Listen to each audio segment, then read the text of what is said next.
Oh yeah. Yo, what's going on? What's going on? Hey, what's going on, everybody? Hey, we back. We back. This is Tapped In, episode 57. All right, no doubt, y'all. Hey, we appreciate y'all rocking with us. We appreciate the new subscribers.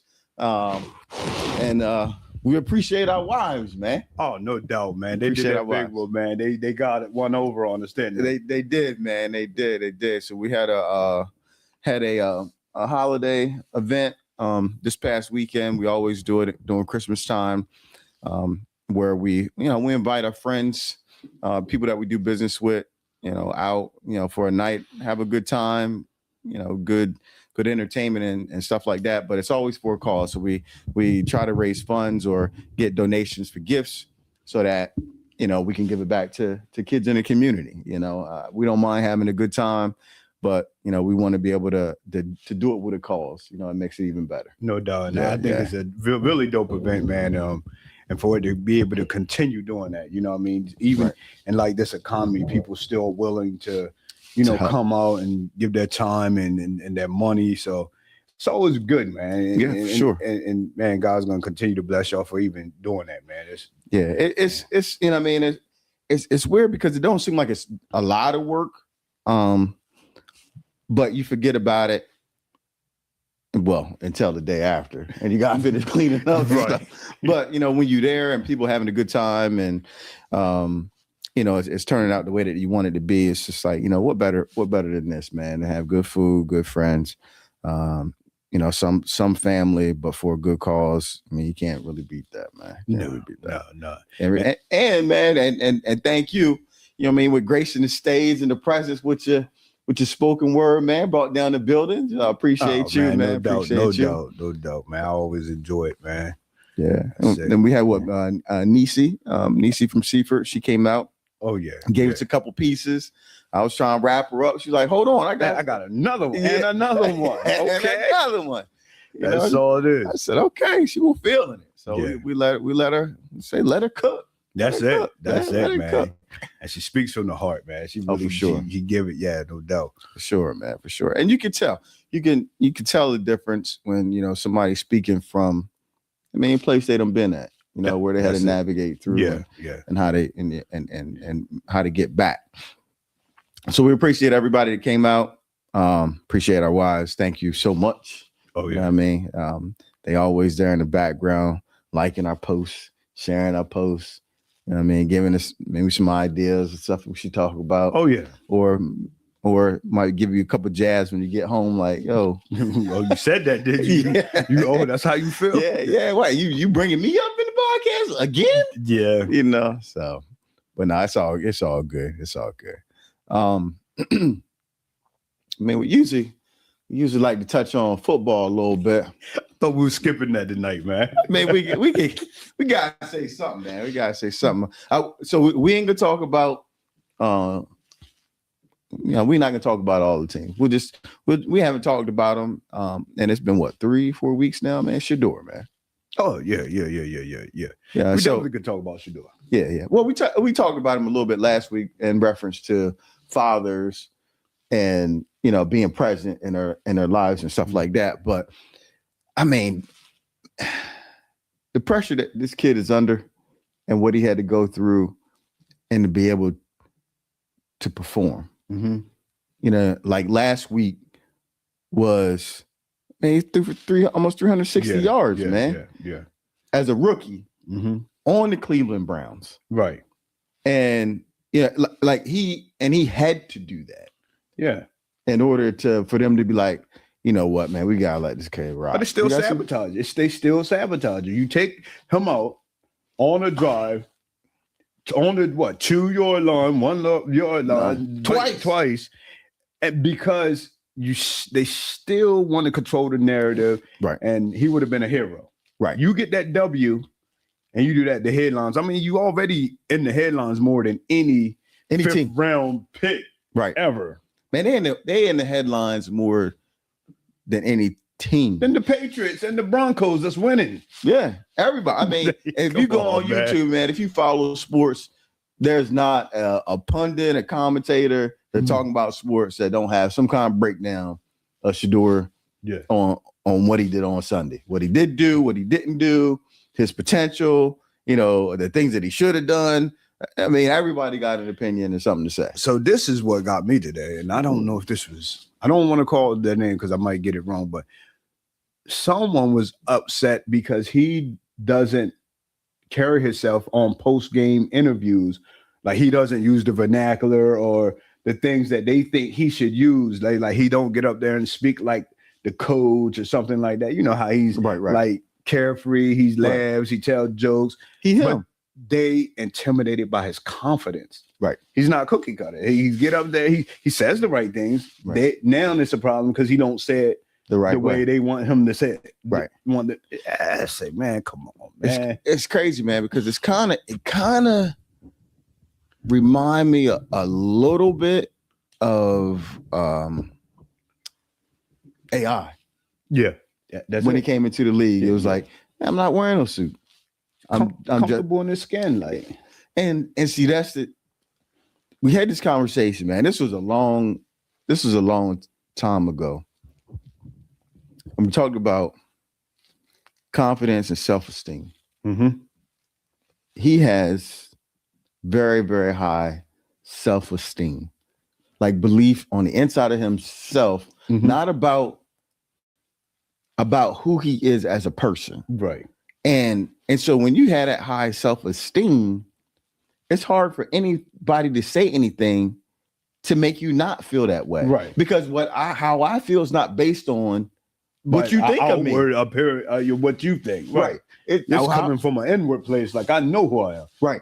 Even when that turns into, okay, I had a bad night, but he can separate the football player from himself. Right. I'm still him. Because God made me him. That's it. Right. Yeah, I mean, he carried himself that way. I mean, he slipped all the way there. You think about it. Everything that happened was to try to break him, break his mentality, break his self-esteem, to try to break his confidence. Yeah. And see, when you don't realize where the confidence comes from, you can do all of the things that would normally break somebody down. Right. Come on. Yeah. But when you can't find that chink in the armor, it can't get in there. Right. It's like a heat-seeking missile, man. For sure. Oh, man. I'm all teeth over here, man. Oh, man. Heating up.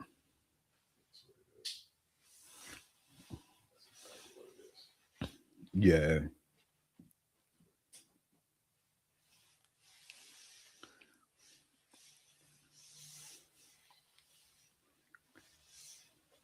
We paid the cameraman this week, didn't we? I think so, man. Oh, okay. I think so. Oh, man. About to find out. Yeah.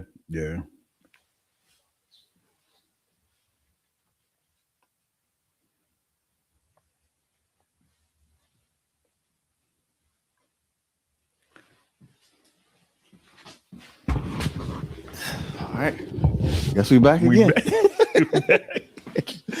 Yeah. But yeah, man, when you can't figure out where that confidence comes from or that self-esteem comes from, all the outwardly things that you think that he pulling from, that's not what he pulling from. Right. And it's hard to break him, hard to shake him. You just can't do it. Right. For sure. Yeah. So I'm rooting for him, cheering for him. As long as they ain't playing the Ravens, we all good. That's it. Well, I gotta touch on my boys real quick, man. I know we wasn't gonna go there, man. But listen, Pause, man. We ain't die. Come on, hold on, man. We gotta take another commercial break. Come on, man. Yeah, man. Yeah. Rewind that. Edit that part, man. But anyway, yeah. So let's talk about me supporting my team. So yeah, man. I think we're all right, man. I think every team that you look at, nobody has other than the two teams you mentioned earlier, the Broncos and the Patriots, has like a real commanding, everybody hit that point in the season. I feel like postseason is where it's at. So I think if you can kind of tweak those things and figure out what's going, it's bigger than what's on the field. I can tell you that much. I think it's something going on in the locker room, and I don't think it's amongst the players. You don't think it's amongst the players? I don't think it's really amongst the players now. I think because you got Jalen, they're not lining him up the way he preferred to line up. AJ was not getting the touches. Somebody's calling all of this, man. So I just don't see them boys like performing the way they really can, and I think that it's almost intentional. Like, so they might not be in the script this year, man. Might not be in the script, man. Man, at WWE, I ain't trying to spoil it for nobody, man. I went to a conference one time, and was it Dusty Rhodes? No, Lex Luger was up there. He told me, he said, "Listen, script is written, but everything in between is real." He said, "So you go out there, they already know who's gonna win, but they don't know what's gonna transpire during the match. So you got to entertain these people for 30 minutes, but at the end, this one." Has to win. Right. Yeah, he said, so it's real and it's fake. That's what he was saying. Right. But I hope NFL hasn't come to that. Nah, well, I mean, man, you got to think about it, man. I believe that more before sports betting became the thing that it is. Because now, man, we knew it was always people behind the scenes that was dependent on these games, you know what I mean, to make their money. But now when everybody in basically the world got access, it's a lot of money sloshing around, man. And it's a lot of coaches, referees, umpires. Facts. I mean, you get that duffel bag. Yeah, when you check into the room, and no receipts. Yeah. But a note. Thank you. Throw the game. Yeah. Thank you. Sincerely, Eagles fan. Yeah. Man, that's messy. Yeah. But nah. So trying to think, man. I mean, we can start off in the main topic that I put out tonight. I mean, if you want. Yeah, let's talk about it, man. All right, so basically, and I put it out there to get a little bit more traction than really what the conversation for me is. It's like this 50-50 marriages actually work. And so on the surface, most people be like, yo, what is he talking about? 50-50 marriages. But it wasn't pertaining to money and income. It was more pertaining to the roles in and of themselves. Right. So for me, I personally say no. I don't think 50-50 works. Because I think both of us got to show up 100%. I'm 100% with you. Yeah. Right. But even that don't work. Because it's days where I'm at 40. And she at 90. Yeah. Right? That's a law of averages, right? It's a law of averages. But I think the key thing in that part of the relationship, and roles change, right? So when our oldest kids were younger, my wife did the picking up of the kids, from school when they got off the bus and all of that kind of stuff. And now her career path has changed where she don't get off until later on in the evenings. And with my career, I have a more flexible schedule. Like I can schedule appointments and move around.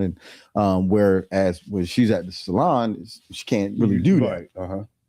So now that afternoon afternoon picking up, making sure dinner. I mean, I always, for a long period of time, I cooked dinner. She started off cooking dinner, but it was a way to relax me, because my job was stressful. So she was like, all right, well, cool. You go ahead and cook. I'm fine with that, But now I have the duties of picking the girls up from school in the afternoon, getting them home, getting them set up and all of that kind of stuff. And so that role has changed. That took sacrifice on both our parts. Yeah. Right. A sacrifice of her not being able to do the things that she had been doing before, and the sacrifice of me not feeling like, oh man, this ain't my role. I should be doing this. You know what I mean?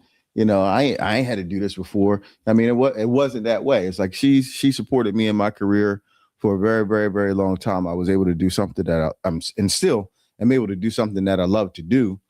But she didn't experience that, in the previous work that she did. Mm-hmm. And now she was at a place that she prayed for when she was a young girl to be able to do. And, through the course of life was able to circle back to that. And it wouldn't be fair for me to be like, nah, right. I want you to sacrifice far more time home because I'm the man. You got to be home. Right. That's okay. Right. Because then you're right. Because then maybe I'm happy. Mm-hmm. She's miserable. Right. Because she's not being able to fulfill the things that was poured inside of her. You're right. By something that was greater than me. Yeah.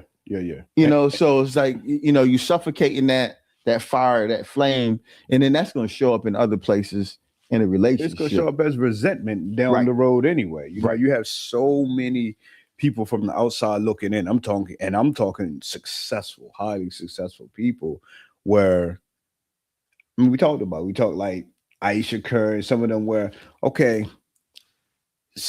some women or men, depending on which one has the most success at the time, it has the more demanding career.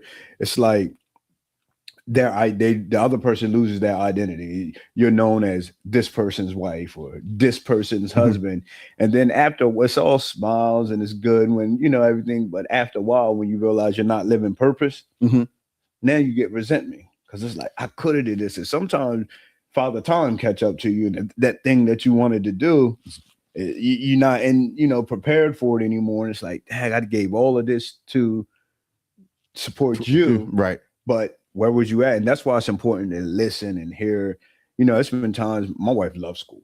When I say she loves school, right. Like for half of her life, she's went to school. And it's been times when I see that she's ready to go to the next level. And we got a nice little routine going on. And I'm glad she don't have class 3 nights a week now and come.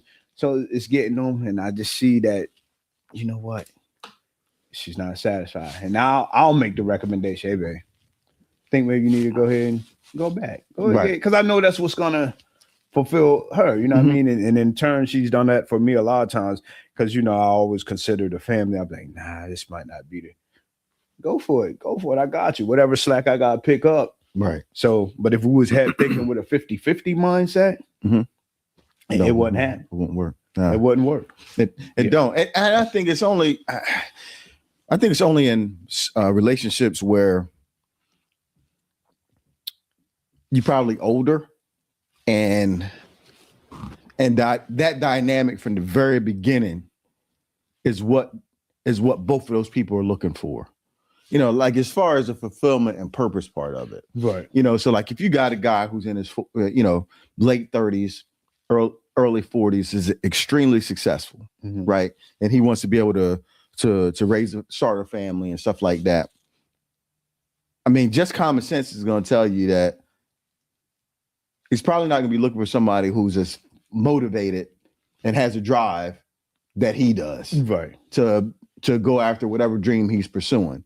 He wants somebody that's a compliment to him, somebody who's maybe successful in what they've done in their career, but doesn't have that goal and that vision to be this ultra, right, rich or out front in front of the cameras person, but they have all of the other qualities of supportiveness and understanding and unlimited in their thinking to be able to support them. Because you can get with somebody and they could be a Debbie Downer.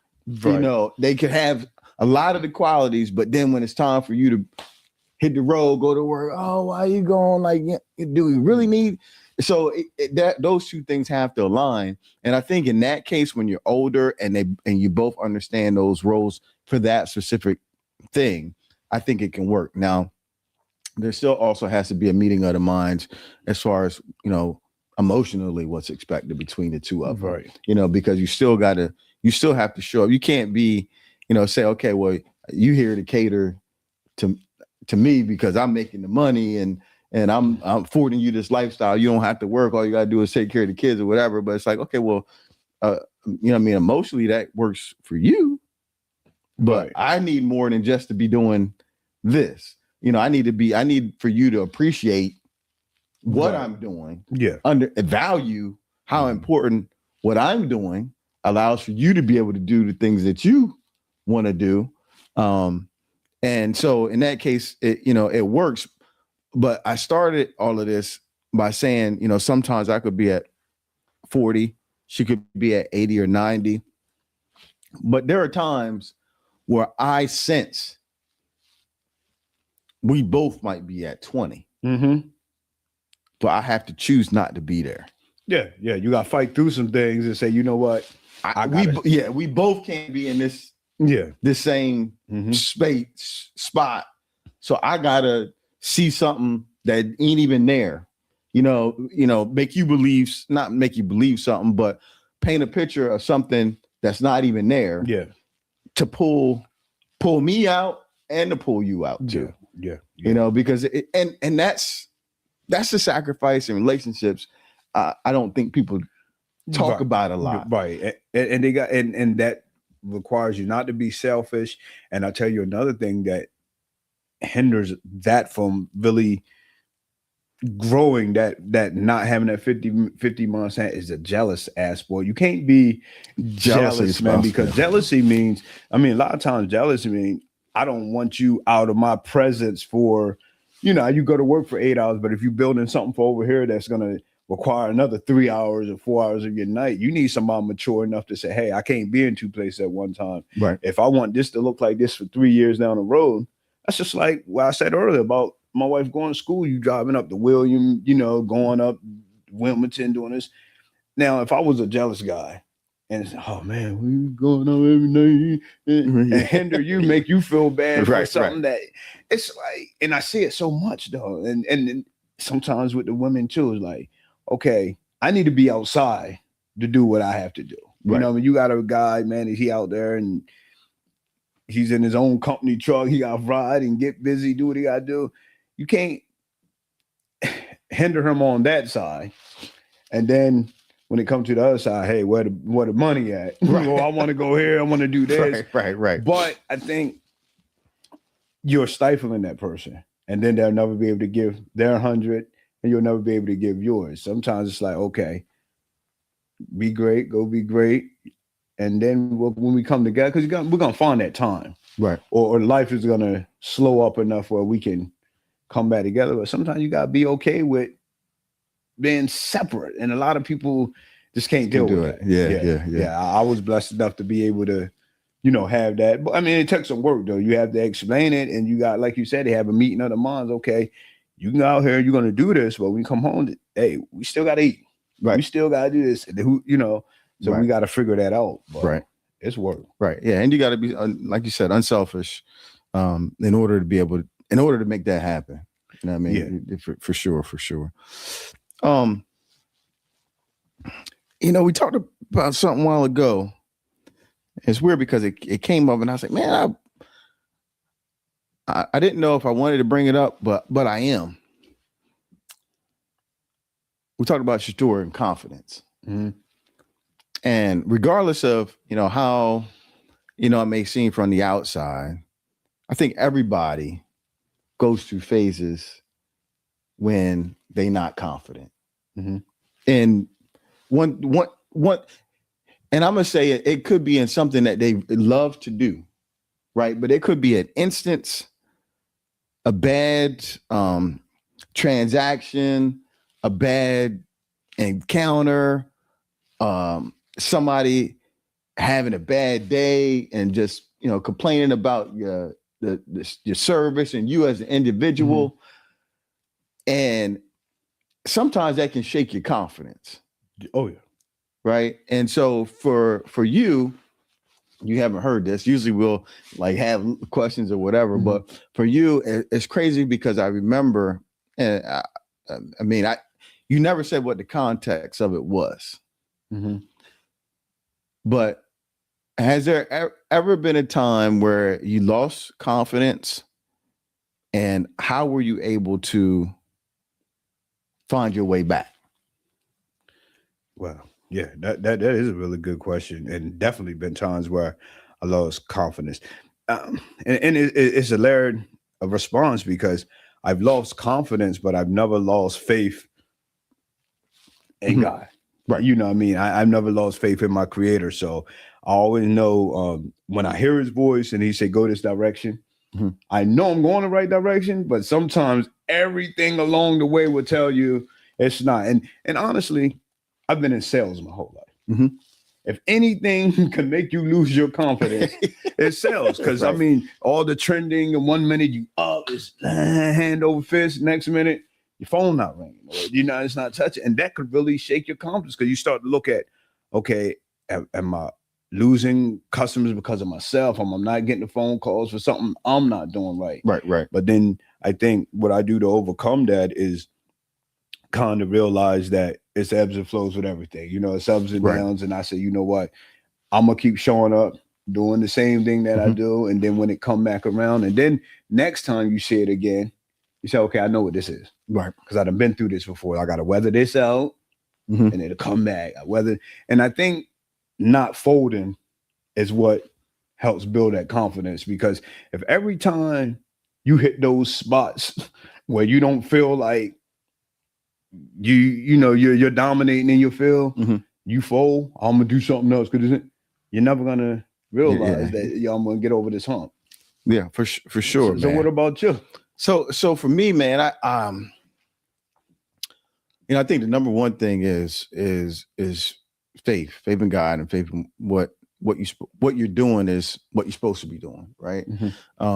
But even in doing that, there are times and situations that happen that, for me, the one thing I have to remind myself is that it's usually the one thing.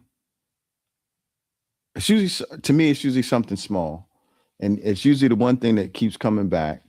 But sometimes it's the hardest thing to do, right? And it could be something simple, but it's like whatever that thing is. And I think in every situation, they try to make it be everything else but that, because it seems so simple. But it's like, if you do that thing, it'll lead you down the path of building that confidence back up, because all you need is a win. It's just like when you say, okay, if you're in sales, right, and the phone's not ringing, well, you need to have more conversations, right? You need to go out and have more conversations. But you, in your mind, you thinking, well, like, yo, why ain't nobody calling me? Like I was busy, I was slammed, I couldn't even turn around, 2 months ago, 3 months ago, and now like I ain't got nothing shaking. Like, what's wrong with me? Yeah, and it's that thought. What's wrong with me? It's like, man, did I do something? Did I say something to somebody? God, did I do something wrong? You know what I mean? Was I not thankful or whatever? And it's like in the back of your mind, it's just like, no, just make some calls. Make some phone calls. And then you sitting there and you're staring at the phone, and it's like, all right, well, make a call. And you know what I mean? And it might take a while for you to get somebody who's ready to do something, but it's like almost as soon as you get that, oh yeah, I was thinking about doing that. Yeah, I'm ready. It's like the switch turn on. Right. Right. And then it's like the momentum start building up. And I think the difference between people who are ultimately or are successful in the things that they do and the thing or their accomplishments, the difference between accomplishing a lot and a little is your ability to rebound in between those losses. The quicker you rebound, like if something knock your confidence, the quicker you build it back up. You separate yourself, because let's just say you and I are experiencing the same thing, and you sit in that thing for like 4 months, and that next week I done shook it and I'm back. Right. I'm building the next 3 months while you sitting there just trying, oh man, what's going on? Poor me, And so like your ability to be able to overcome that obstacle or that frustration faster is the difference between you getting to where you want to be and being stuck there. You said something real key as I was listening, man, and I didn't want to cut you off, but one of the key things you said though was when you're building it and when you're getting to that point 3 months ago, 3 months ago you was up. When you're up, a lot of people stop doing the things that got them up because I'm up now. Like as if it's gonna last forever. Right. When that pipeline has to continue to be built up, and that's just like in the gym and anything else. Joe just starts saying, "Oh man, I see you back, man. I see you check." You get a couple compliments and all that. Well, if you don't keep doing you miss the whole next week of the whole next week, the next turn into a month because you stopped doing the thing that got you there. Yep. And then in turn, that kills your confidence. It does. It kills your confidence. It does, man. Lots of times it's self-sabotage, man. It is. And I'm gonna say 99% of the time, it's an inside job. It's an inside job. It's an inside job because you think about it. When you super busy and you at that apex, your confidence is like, why would you not do business with me? You see how busy I am? Right. You see how these people want. And somebody else is making 100 calls and you ain't made 20 because they coming to you right now. Yeah, but you gotta throw that rod back out there. You gotta keep the main thing, man. The main thing, you gotta keep the main thing, thing. And even to take that a step further, it's the people around you. It's your tribe. The people, your tribe, the people around you. Because listen, when I call you and I'm woe is me, I don't need you woe is me with me, man. Like, yo, I need you to smack me in the face. Say, come on, man. Yo, get yourself together, man. Get yourself together. Yo, bro, okay, I know you're going through this. Have you tried this? Have you tried that? But if all you want to do is pop a can or pop a bottle with me and we both sit there and tearing a beer all night. yeah, nothing's game, right? Yeah. So you gotta keep the right people that's gonna build your confidence and continue to speak life into you, man. For sure. My boy LaRuss will say, dust yourself off. Pick yourself up, dust off of your shoulders. Just remember you the closer. Yeah, that's you it. Go. And if I'm gonna reference one, it's gotta be my boy Ty, man. Ty Chip said, only one night though. Hey, only one night. We can sit here. We can be down. We can, put our head down. Woe is me. But guess what? Only one night. Yeah, we gotta bounce back. Let's get back to it. Yep. Yeah. Recovery, man. That's the quickest way to face it. Keep moving, man. Thinking about bouncing back, man. Okay, now I wasn't gonna touch it, but we might as well, man. Talking about confidence, and we know Diddy, man, was one of the most confident cats on the outside, man. But with everything that he's going through and the way that he stays in the media and everything, do you feel like there's a redemption path for him or that he can find that same confidence? Whew, man.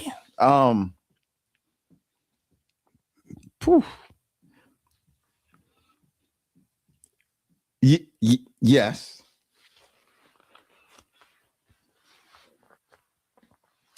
You know what? I don't know. I don't know.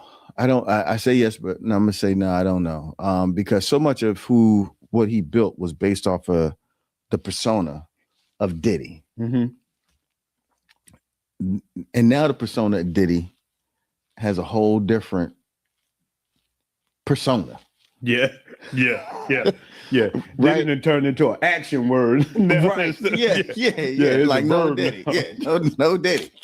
And then with like the documentary and stuff coming out, man, money exposes who you are. Who you really are.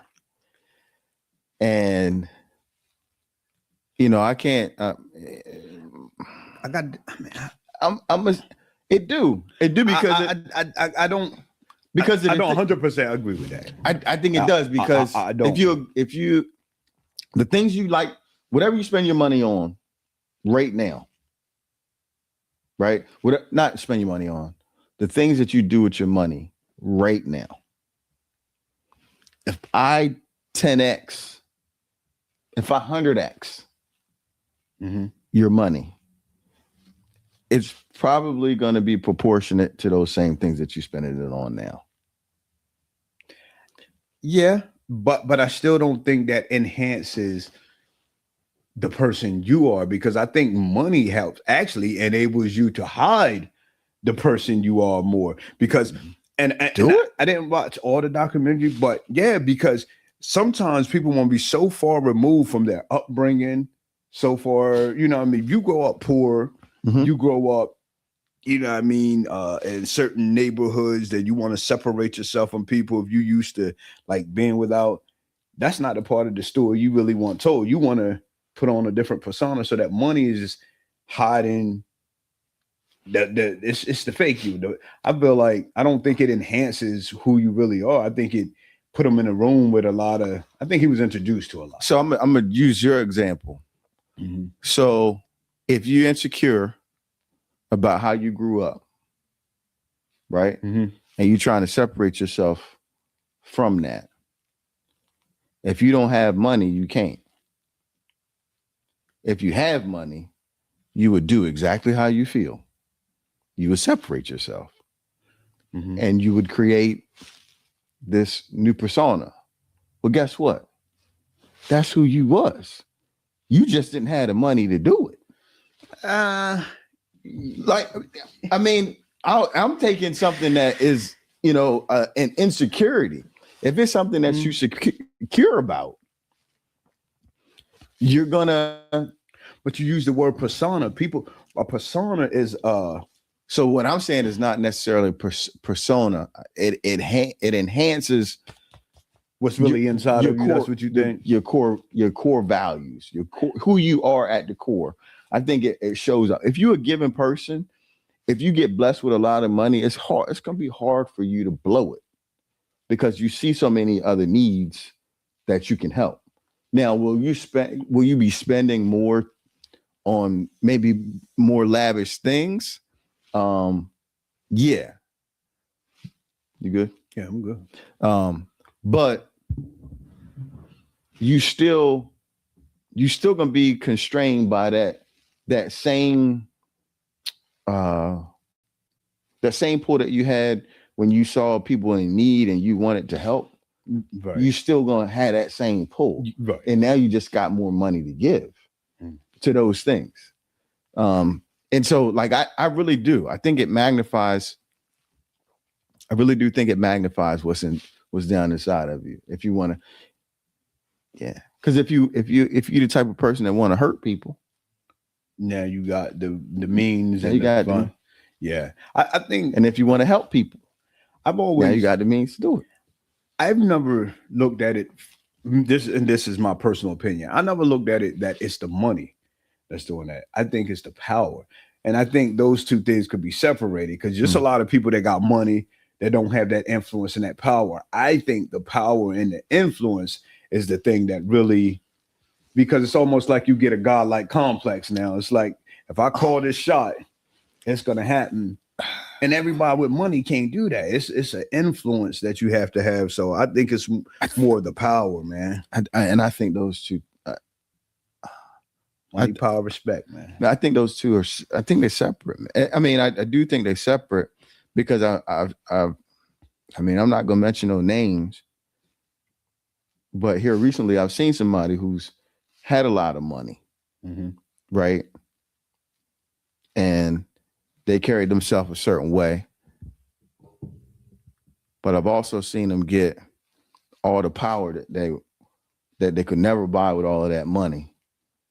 And it make them be a whole different way. Exactly. So that's what I'm saying. But in a whole different way where it I'm trying to think. How did you put it? I think you just made my point. No, because the same thing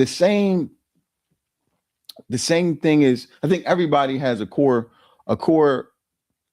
thing that they probably should protect themselves from. Right.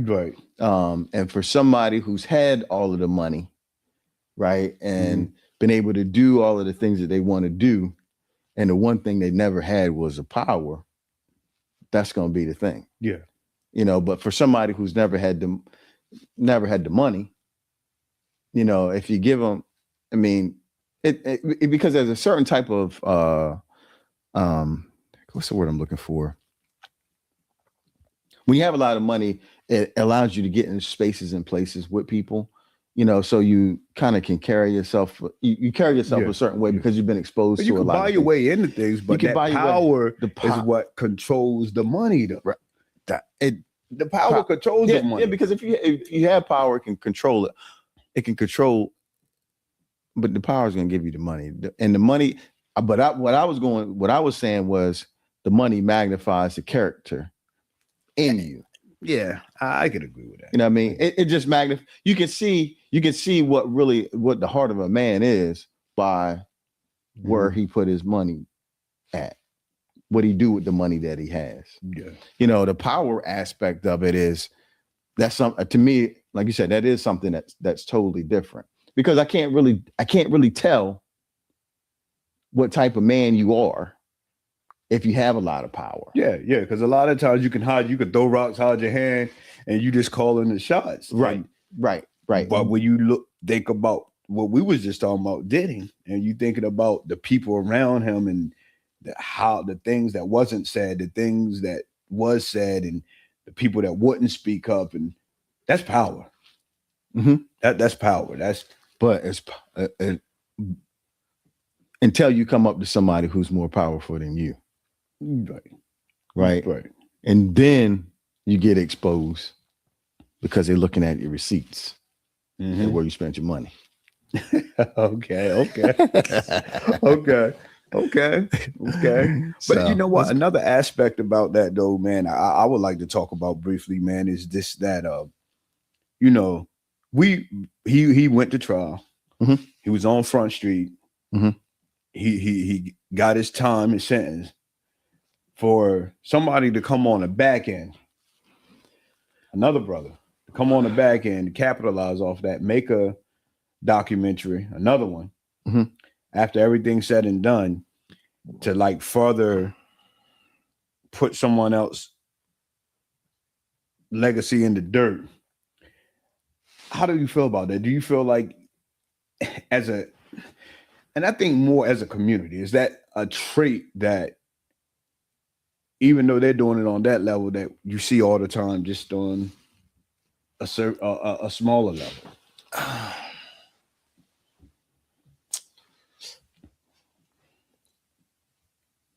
Unfortunately, I think you do. And it's because I say 9 times out of 10, it makes the person that's talking feel like they're a better person than the person that did it. Right. So it's a selfish. It's come from a selfish place. But I thought about it, and I haven't watched it. I don't have a desire to watch it. You know, like that's the other thing is why, why in our community is that even a trending thing, right? When there's so many other things that's going on, like that has no effect on our day-to-day lives, right? You know what I mean? So, so that is one, that's one thought that I have about it. The second thought is why, right? And it's either I could only bring it down to one thing. Like, you really hate this person. Yeah. And they did something to you. Have to be.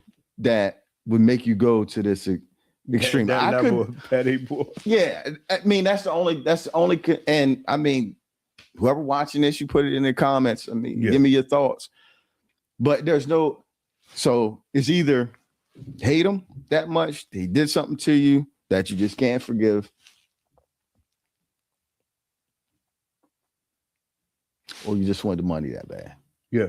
Because you know this is gonna sell. Yeah. Either or. Back to that money piece.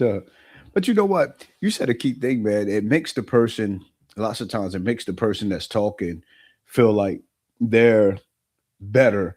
Man, and it's funny how that works. I was in the grocery store not too long ago, bumped into a guy I haven't seen in years. We have a mutual acquaintance that we know. Man, partied, lived a good life, had some health issues, right? From this years of alcoholism. Mm-hmm. Now the guy that I was talking to in the grocery store was a substance abuse user for his whole life. Man, his girl gone and everything. He's first, yeah, man. I told him quit doing all that drink, man. That boy used to do all that drinking, man. Drink his whole life. And I'm like, oh. but because I guess he's not dealing with the same health issues, he feel like he's done something better. And I'm like, wow, that's just how some people are though. Yeah. Like, if I feel like I'm doing a little bit better, I can get on my platform. You know what I mean? It made me look that much better. But so the last thought that I had was, what if this backfire? In what regard? What if it backfire on 50? Oh, listen, somewhere he's not a perfect man.